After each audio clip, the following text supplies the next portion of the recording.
Hi guys, today we're going to be doing Chapter 7, The Sorting Hat. I haven't did Harry Potter in a long time, so I'm just going to read 6 pages, the usual. Let's get to it. The door swung open at once. A tall, black-haired witch with an emerald green rose stood there. She had a very stern face, and Harry's first thought was this was someone cross. This first year's Professor McGoodall, said Hagrid. Thank you, Hagrid. I will like to take from here. There, she pulled the door wide. The entrance hall was big. You could fit the whole of the Dursleys' house in. The stone walls were lit with flaming torches, like the ones at Gringotts. The ceiling was too high to make out, and the magnificent marble staircase faced them to the upper floors. They followed Professor McGoodall across the flagstone floor. Harry could hear the drone of 100 voices from a doorway to the right. The rest of the school must already be here. But Professor McGoodall showed the first year into an empty chamber of the hall. They crowded in, standing rather closer together than they usually have done, peering about nervously. Welcome to Hogwarts, said Professor McGoodall. The start of term banquet will begin shortly. But before you take your seats in the Great Hall, you must be sorted to your houses. The sorting is a very important ceremony, because while you are here, your house will be something like your family within Hogwarts. You will have classes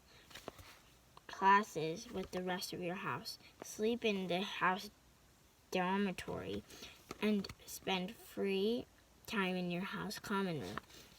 Their 4 houses are called Gryffindor, Hufflepuff, Ravenclaw, and Slytherin. Each house has its noble history about. Each has produced outstanding witches and wizards. While you're at Hogwarts, your triumph will earn your house points, while any rule breaking will lose house points. At the end of the year, the house with the most points will be awarded with the House Cup, a great honor. I hope of you will be a credit, whichever house becomes yours. The sorting ceremony will take place in a few minutes in front of the rest of the school. I suggest you all smarten yourselves up as much as you can while you are waiting. Her eyes lingered for a moment. Neville's cloak, which was fastened under his left ear, and then Ron snugged his nose. Harry nervously tried to flatten his hair. I shall return when we are ready for you, said Professor Goodall. Please wait quietly. She left the chamber. Harry swallowed. How exactly do they sort out the houses? He asked Ron. Some sort of test, I think. Fred says it hurts a lot, but I think he's joking. Harry gave a horrible joint. A test in front of the whole school, but he didn't know any magic yet. What on earth would he have to do? He expected something like this moment they arrived. He looked around anxiously and saw everyone else look terrified too. He looked obnoxiously and saw that someone else looked terrified too.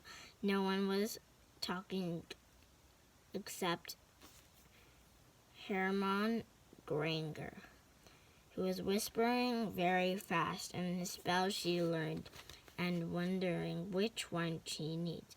Harry tried hard not to listen. He'd never been nervous. Never. Not ever when he took in a school report home in the Dursleys, saying that somehow his teachers were blue. He kept his eyes fixed on the door. Any second now, Professor McGoodall will come back and lead us to the room. Lead him to his doom.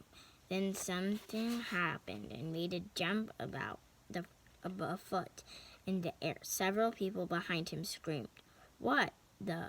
He gasped.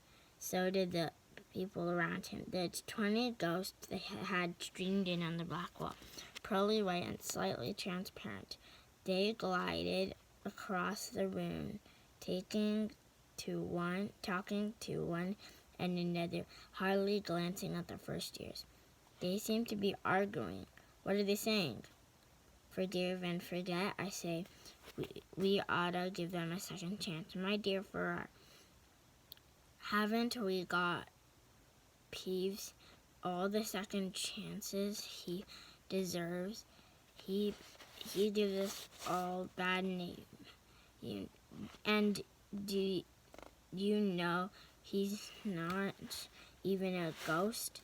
I say, what's you doing here? The ghost, wearing his ruffs and tight, and he had suddenly noticed the first years.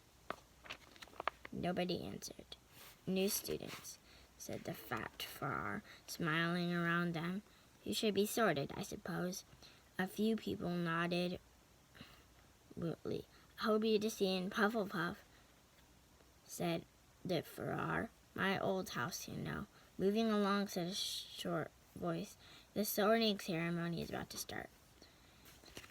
Professor McGoodall had returned. One by one, the ghosts floated away in the opposite wall. Follow me in a line.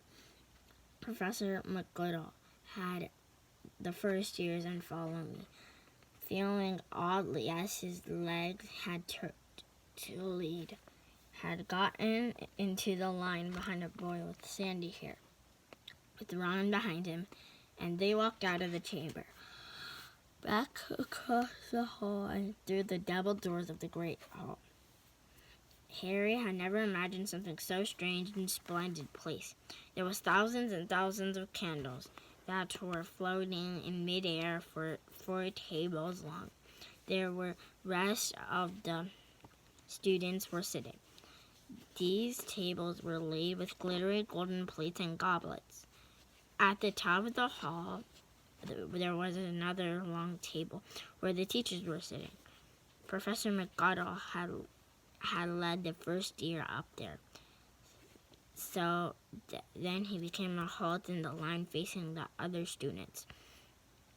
With the teachers behind him, there were hundreds of faces staring and looking pale lanterns in the flickering candle light. Dotted here and among the students, the ghosts shone misty silver, many to avoid all the staring eyes. Harry looked upward and saw a velvety black ceiling dotted with stars. He heard Hermione's whisper, "It bewitched look like the sky outside. I read about Hogwarts, a history." It was hard to believe